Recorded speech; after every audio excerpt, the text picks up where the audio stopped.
Okay guys, so we're going to talk a little bit about how exactly you measure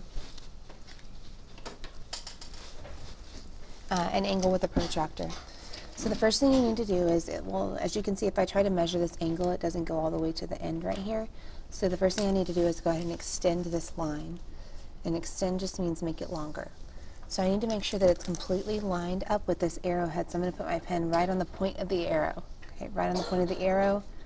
And then I'm going to just go the rest of the way to the end of the page. Okay? The next thing I'm going to do is highlight the angle like we did yesterday, right? We highlighted that angle, and so that we can more easily see what kind of angle it is. And in this case, it's what kind of angle? What kind of angle is it? It is an obtuse angle. So I'm going to label that obtuse. Okay? Now I'm ready to actually use the protractor. So the first thing you want to do is make sure that your protractor's on the right side. In this case, the numbers are backwards, so I know I need to flip it upside down. So you see this little hole right here in the protractor and these lines right here? I need to make sure that that hole lines up perfectly with the vertex of my angle, and then the line lines up perfectly with my, oh, I keep messing it up, with my bottom of my ray. Okay?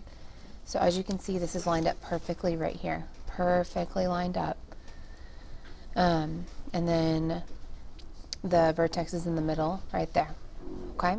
So as you can see, my bottom of my ray is on this side right here, right? So in this case, my 0 is going to start on the right side. Well, if my 0 is starting on the right side, do I count 0, 170, 160? If I'm counting by tens, or do I go 0, 10, 20, 30? Well, yes, I start with 0 right here. So 0 is going to start with the inside numbers, so I'm going to be using those inside numbers to measure. Okay? So if I'm using the inside numbers, I see that my angle is between 130 degrees and 140 degrees. So if my numbers are increasing this way, that means I need to be counting this way, right? I'm not counting 141, 2, 3, 4. Right? Because that would be counting backwards in a not good way, right? We need to count backwards this way. So it'll really be counting 130, 131, 132, 133, 134, 135, 136, 136 degrees. So if it's an obtuse angle, is 136 degrees reasonable? Yes, it is. It is indeed. Okay? So let's try that with this one more time, just so we have the hang of it. So I'm going to line my protractor up, and first thing I'm going to do is extend that line. Put my pen on the head of that arrow, and I'm going to extend it just a little ways. I don't need to extend it, crazy ways around the paper, just a little bit. Then I'm going to highlight that angle. Highlight that angle so I can more easily see it, and it's a what kind of angle? Acute. It's an acute angle. Now I can go ahead and use the protractor and line my vertex up into the center of that hole.